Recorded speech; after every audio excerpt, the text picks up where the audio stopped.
Coming up, I'm going to give you the person who's most responsible for your mental stress. And then Gen Z is becoming the tool belt generation. We'll unpack what that means. It's going to be good. Let's go.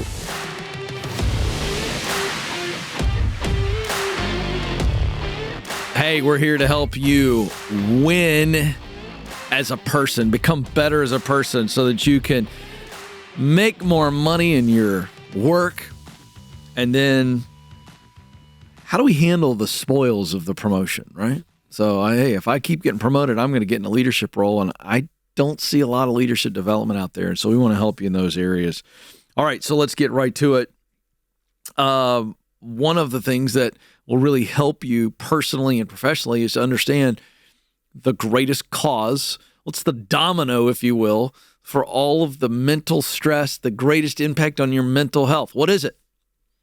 Well, I'm going to show you a really short Instagram post that I posted, I don't even know how long ago, maybe a year ago. And it's had over 10 million views. We reposted it recently, and that's heading towards 3 million views. So, hello, I accidentally stepped on a nerve. Like, you never know what social media posts are going to work and what don't. And boy, oh boy, did this one hit a nerve. And I want you to watch this. And this is just a second. Then we're going to share some of the comments and why this thing went so viral. And by the way, I had to call my mom. Like 10 million views. I had to call mom and say, Mom, I finally made it. No, I did not do that. Watch this. New study revealed that your manager has more impact on your mental health than your doctor or anyone else.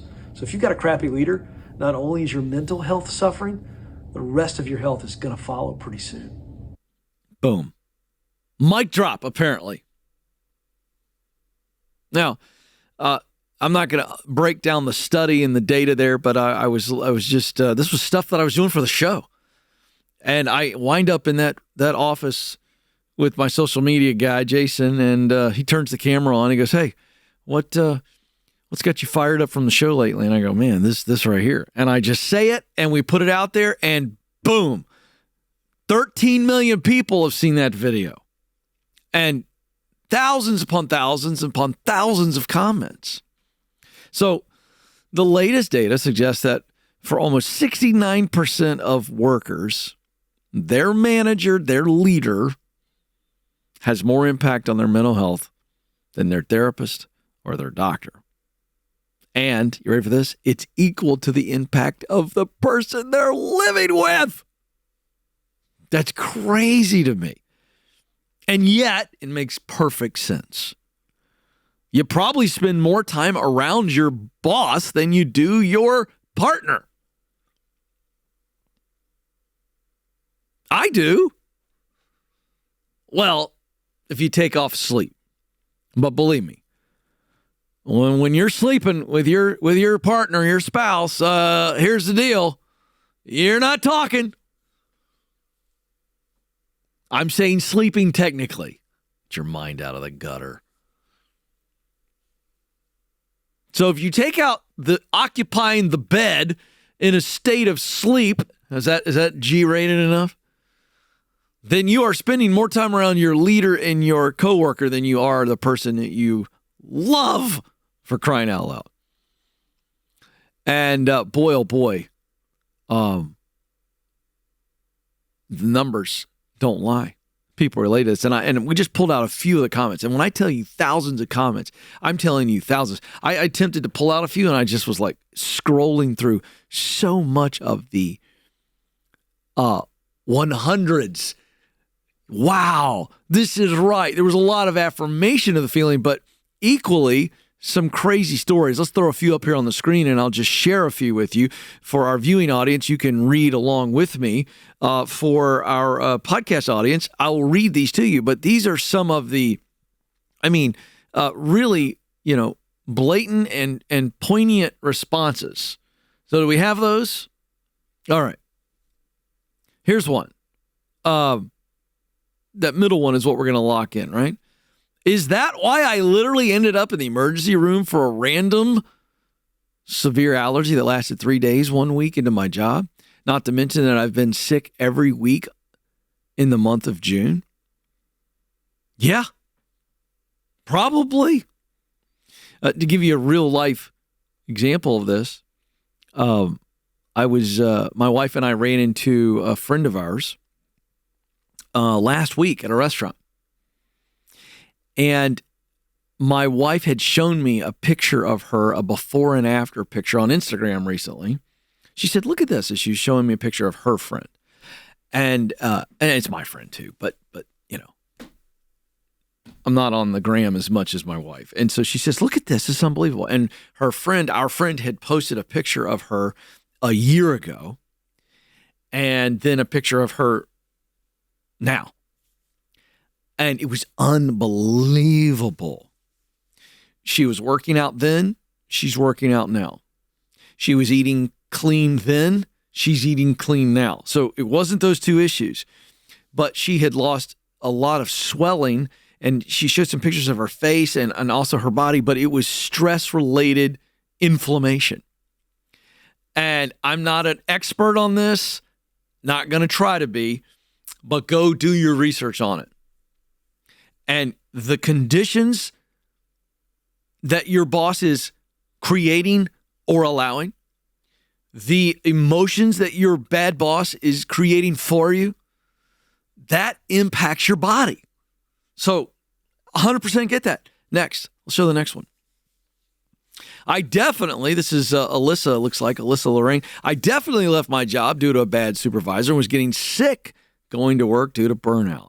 I couldn't keep up anymore. Since I left, I'm sleeping well again, and I've dropped 5 pounds, and I've only been gone a month. Now, again, folks, for those of you that want to be cynical here and go, no, I'm telling you, just go research what stress does to your physical body and the stress hormone of cortisol. It's literally a killer. Listen, there is data out there that makes a very clear distinction that people who have been unhappy in their work, and think about the body of time here associated with all of that unhappiness, die earlier. So can I just say this? You can make a very clear distinction that for some of you, changing where you work and the type of work you do and where you work is key to changing your life. Let's show another one. My previous manager was a nightmare. After 4 months in the job with her, I got anxiety and started to physically get sick. Literally, when I quit my job, I was healed the next day. Now, you weren't healed. You didn't get healed, but your body was healing itself the next day. Amazing. Now, I want to read a longer one here because let's look at the flip side, because I want to flip this to those of you who are in leadership. Okay? Let's flip this, because I've already made the key point. If you are in a truly unhealthy situation and you take it to your leader and your leader cannot or will not do anything about it, it's time for you to go find a healthy leader. All right, we get that. I've talked about that ad nauseum on the show. I don't even want to really spend any time on this, but here's what I do want to spend on. Hey, those of you that are leaders right now, I don't want you to feel attacked. I do not want you to feel attacked. And I don't want to say to everybody else, don't blame all of this on your direct report, because they might be in this situation, in your situation, good people who have little to no control over the environment that has been passed down to them. But you can blame the leaders all the way up the top. If you keep going up the rung of leadership, okay? That we can blame. And I hold those leaders responsible, because if we aren't teaching leaders how to lead and how to solve problems for their people, then that stress that they are feeling, watch this, if your leader is just as stressed and just as burned out as you are, of course it's going to transfer. You know, I remember an eye-opener for me when my kids were much younger, we heard a psychologist, a parenting expert say, look, anxiety comes largely from the home. If you as parents are dealing with anxiety, your kid feels it. So all that to say, this is the same in the leadership space. So I want to read a great comment that speaks to the solve for this. This is the kind of leader you want to be, leaders. And those of you who are looking for a leader, you want to find this kind of leader. I'm going to summarize this, a very long comment. My dad was a VP of an online branch of a bank. And when COVID happened, all of his team had to go home, but I could hear him conducting his work calls with his employees as he talked to them. And he would talk to them about their lives and what they were up to. And there was a lot of laughter. She said, the person in the comment said, he started the day in a conversation with his team, and it always started with fun conversation. And then it would be focused on conversation that was related to work. When he died, all of his employees came to his celebration of life. They stated how he made a miserable job not miserable, how they enjoyed coming to work because of my dad. When he died, people across the country in the banking world emailed and sent letters to my brothers and me saying things like, your dad spoke at a banking conference and taught breakout sessions, and we got to meet him. And just from that one interaction, he helped change my life.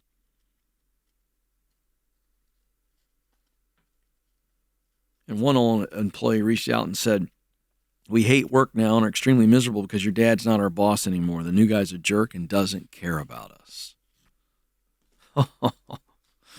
What a testimony.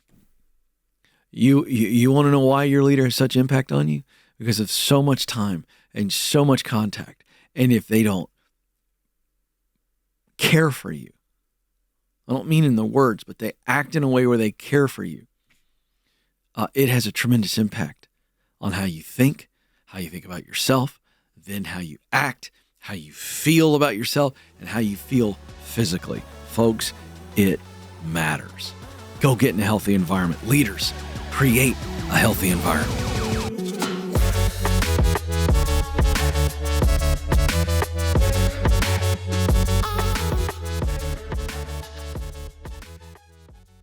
Hey, I want you to stop and imagine your life 4 months from now.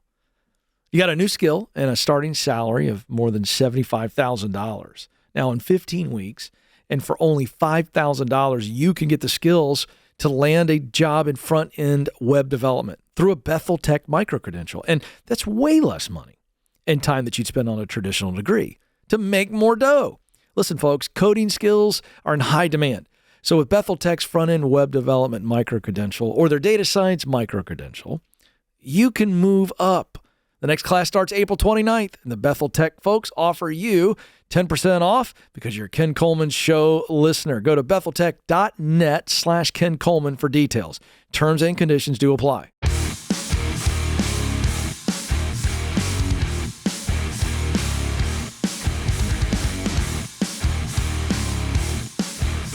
All right, folks, welcome back to the Ken Coleman Show. Hey, if you're enjoying the show and it's helping you, can you help me 2 ways? If you're watching on YouTube, give us a thumbs up and a share. And if you're listening via podcast, give us a follow and a 5-star review. Okay, this is great news. I'm super excited about this. I'm going to do a little extra paper crinkle today because of how excited I am about this. And I also want to say that I'm a bit surprised. I am excited. And I'm a bit surprised by this news from the Wall Street Journal. Here's the headline: How Gen Z is becoming the tool belt generation. I did not think this was going to happen and turn as quickly as it is. The ship is turning, and the ship is turning faster than I think anybody thought, and I couldn't be more excited about it. In fact, I'm going to be with Mike Rowe, Mr. Dirty Jobs himself, Alex, in a couple of weeks, and he and I are going to share a glass of his bourbon, Noble. He's got a brand. Made in Colombia, by the way, Joe. I'm giving all kinds of valuable information out today. But Mike and I are friends, and I'm going to be interviewing him at our leadership conference. And I'm not kidding you, Alex. He and I are going to high five over this. This is very exciting. In fact, I saw this the other day, and I emailed it to Alex, and I said, I got to talk about it. So here it is. The skilled trades are now all of a sudden becoming appealing to Gen Z. Why? Rising pay and new technologies in these fields have given it a facelift. In other words, it's not so dirty. And Alex, I know you'll remember this call. I want to say it was a year ago. I feel like we got a call from a young man who was a welder by trade. And he asked me, he called me, he said, Ken, I basically need your advice.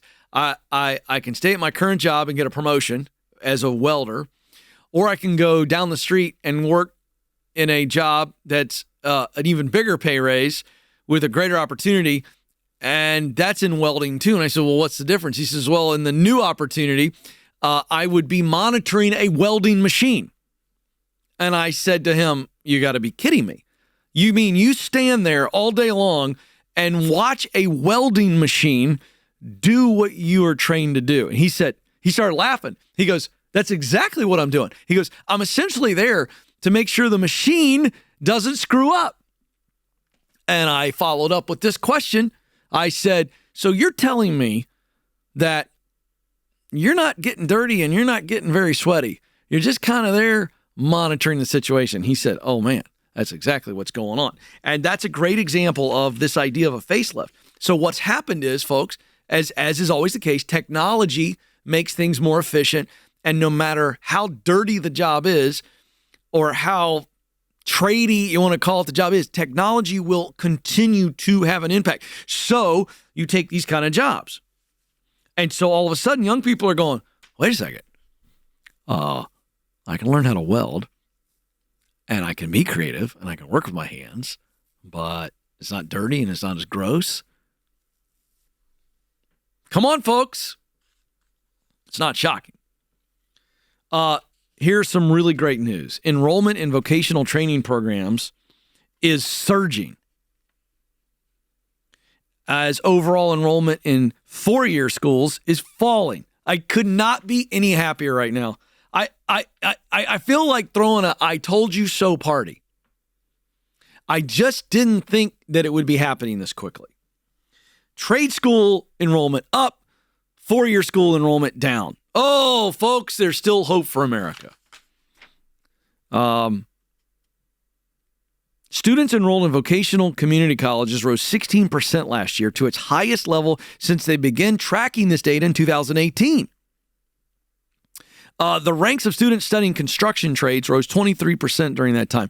Alex, this is significant. When we had a guest on this show recently, if you want to watch the interview on my YouTube page, it was our carpenter buddy that came on and said, hey, we need carpenters. So again, it doesn't mean this is getting solved overnight, but it is the honest carpenter is that interview. And but this is good news. So those studying construction trades, that would be, masonry, carpentry, drywall, you name it, electrician work, all this kind of stuff, plumbing. Okay, that rose 23%. And then those programs covering HVAC and vehicle maintenance and repair increased 7%. So that's good too. Now, this is now helping us with two major issues. Number one, folks, for those of you who own a home, hello, you think this kind of stuff doesn't affect you? It does.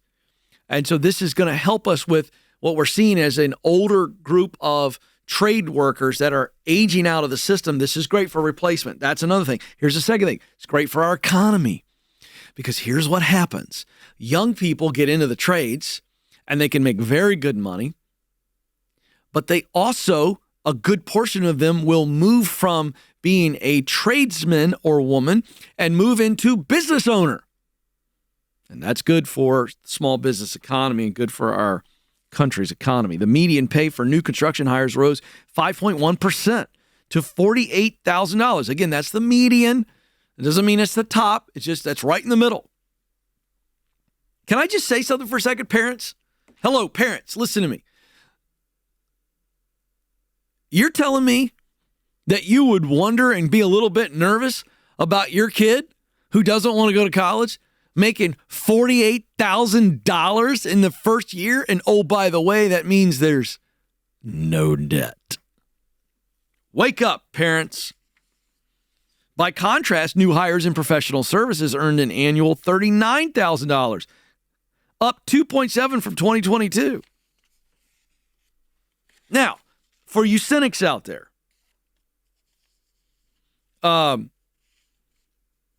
there's no question that professional and business service workers, for example, make a median long-term $78,500 compared to $69,000 in construction. So for you cynics out there, you're going to go, well, wait a second, Ken, that degree in that white collar over the long haul pays more.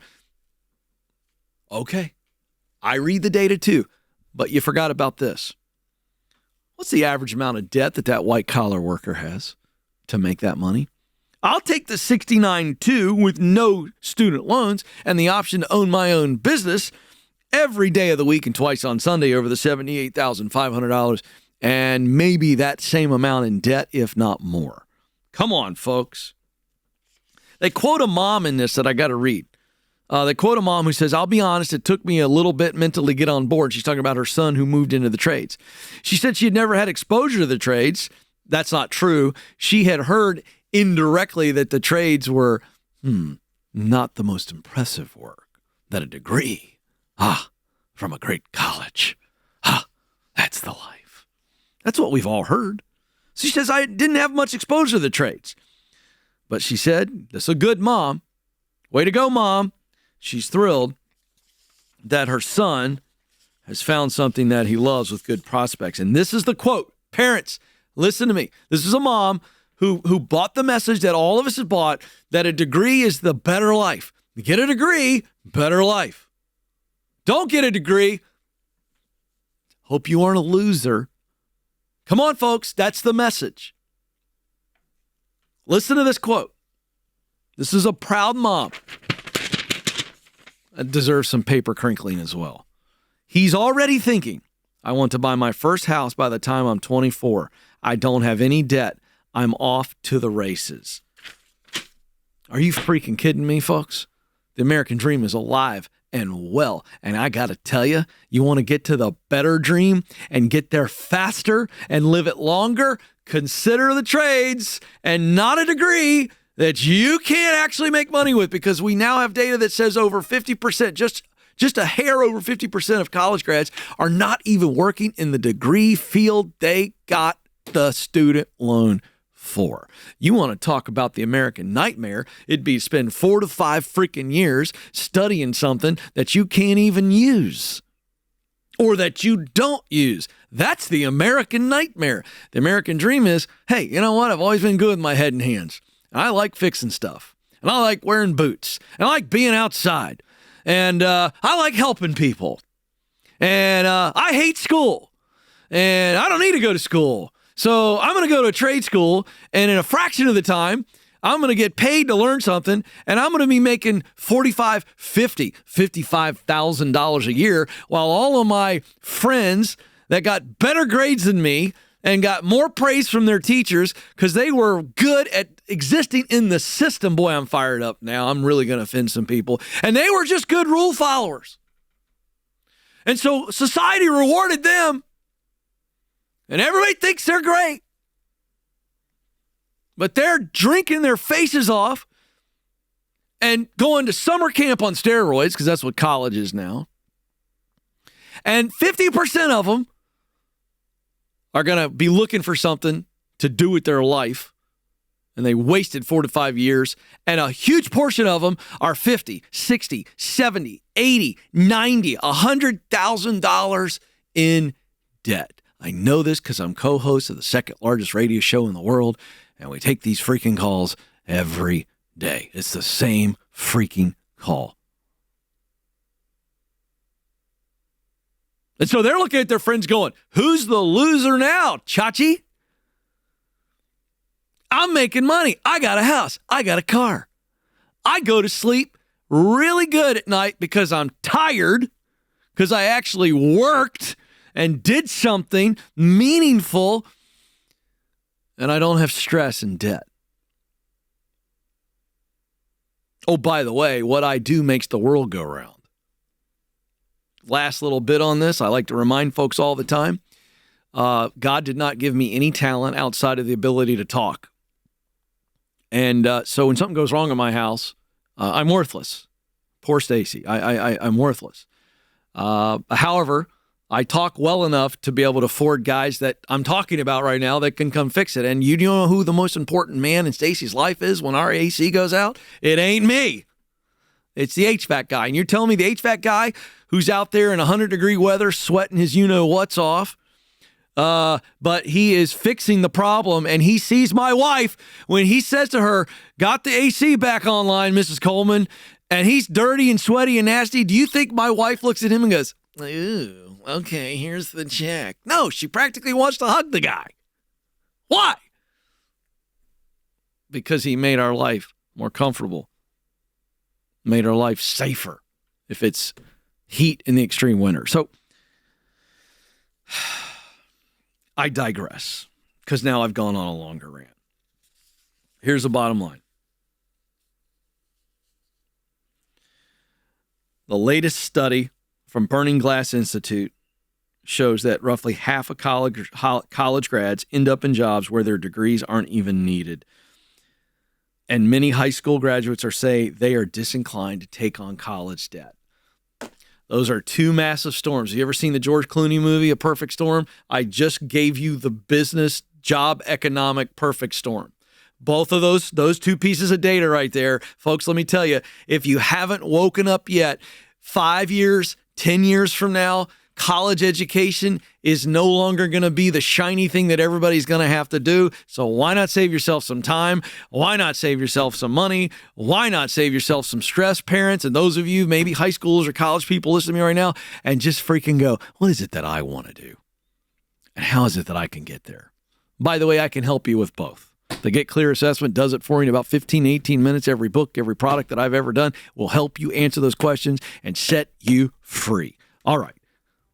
Quick break, swig of water, get my blood pressure back under control, but I'm excited. What I've been saying is coming true. This is the Ken Coleman Show.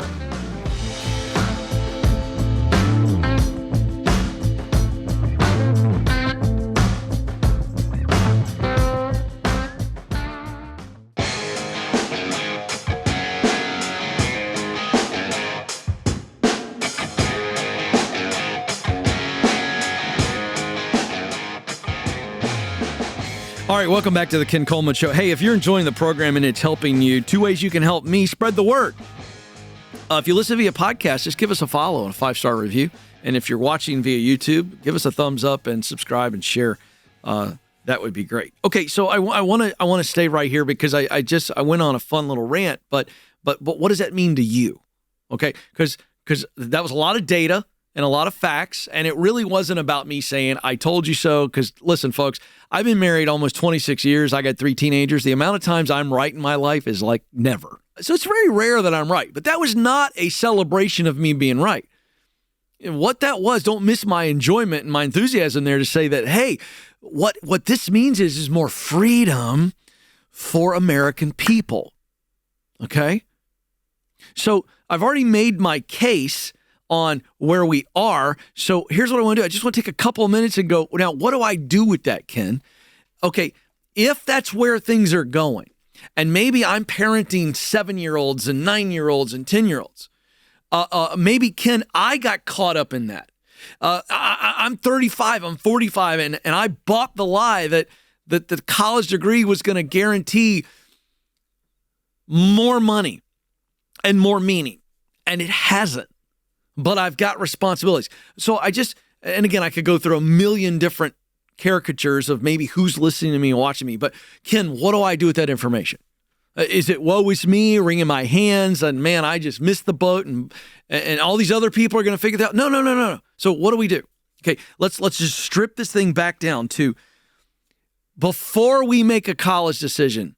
Parents, before you guide your kid in this, understand this. Here's what every human being wants to answer. There are some basic questions.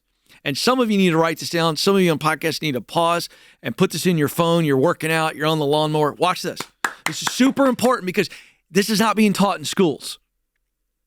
It's not being taught in schools, which means it's not being taught in many homes. You ready? Here we go. Here are the questions that every human being doesn't have to be taught to ask, but they're wondering. First one is, who am I? They want self-awareness. And people who get self-aware earlier in life, I can tell you this, are successful later in life. But the gap between how soon you become truly self-aware has a lot to do with your success. So who am I? This is design.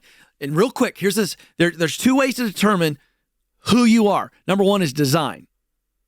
And number two is story. I'll go through this super fast. Design, it's what I teach with the Get Clear Career Assessment right here. Design. What are my talents? Everybody's born with talent, and with education and experience, it can become a skill. So in other words, it goes from a handsaw to a power saw.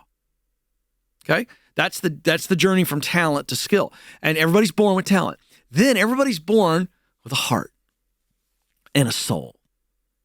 And so these next two things, passion and mission. So what work do I love to do? I get interested in it. When I'm in it, I lose track of time. Come on, we all get that, right? I love the work. By the way, 96% of millionaires enjoyed their work. Hello.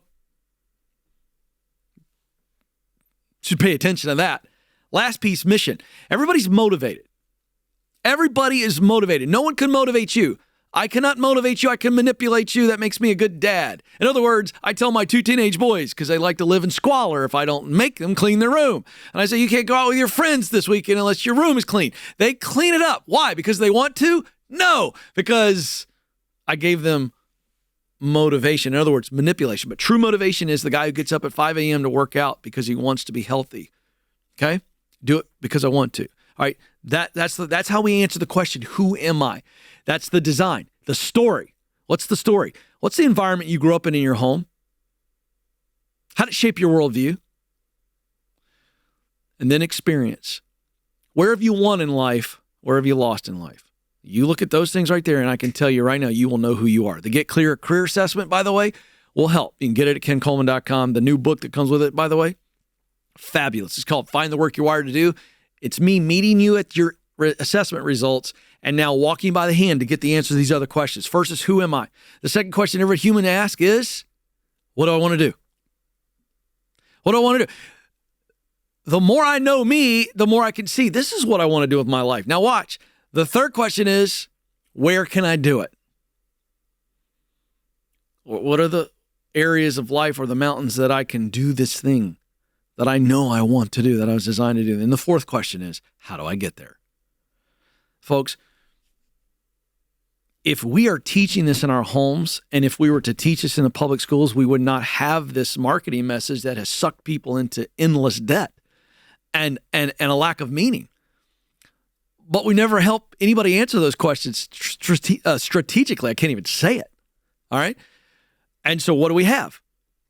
We have people that come into this world hardwired as wanderers. A little kid, they ask a million questions when they're toddlers. Why?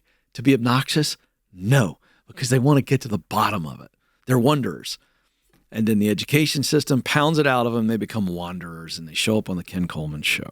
That's why I got the assessment, the Get Clear Assessment, the new book, Find the Work You're Wired to Do. I want to help you and your kids and your loved ones figure it out. Thanks for listening to the Ken Coleman Show. For more, you can find the show on demand wherever you listen to podcasts and watch the show on YouTube.